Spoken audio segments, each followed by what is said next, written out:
我哋今日嘅話題係課室展覽角，你哋只需要按照話題咧輕鬆咁同其他同學交談，限時2分鐘。班主任提議喺課室裡面設置一個展覽角，請同學擺放自己心愛嘅物品，俾其他同學參觀。你哋會擺放啲乜嘢呢？點解呢？我哋今日嘅話題咧就係課室展覽角。咁咧老師就話俾我哋聽咧，就會有一個課室展覽角俾我哋去展覽一啲嘢俾同學咧。咁我咧就會展覽一啲字典啊，同埋圖書。咁因為圖書咧可以學到唔同嘅嘢，而字典咧就可以俾啲唔識查字典嘅同學去認識佢。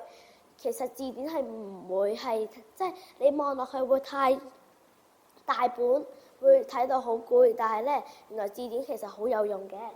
咁 A 同學你有咩意見呢？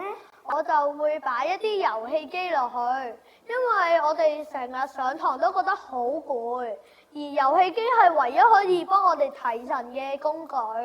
我哋就可以一齊玩，開開心心咁樣上堂。B 同學你有咩意見啊？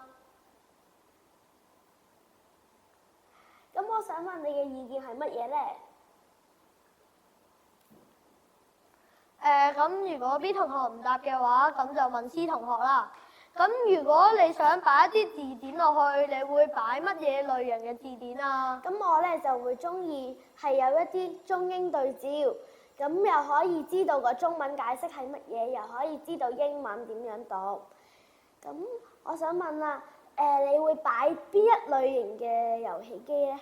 我會擺幾部手提電話同埋平板電腦喺度，因為如果你用電腦嘅話，你就算落電腦室都 OK 啦，使鬼喺上面呢。咁我想問 B 同學啊，咁你有咩俾乜嘢意見我哋啊？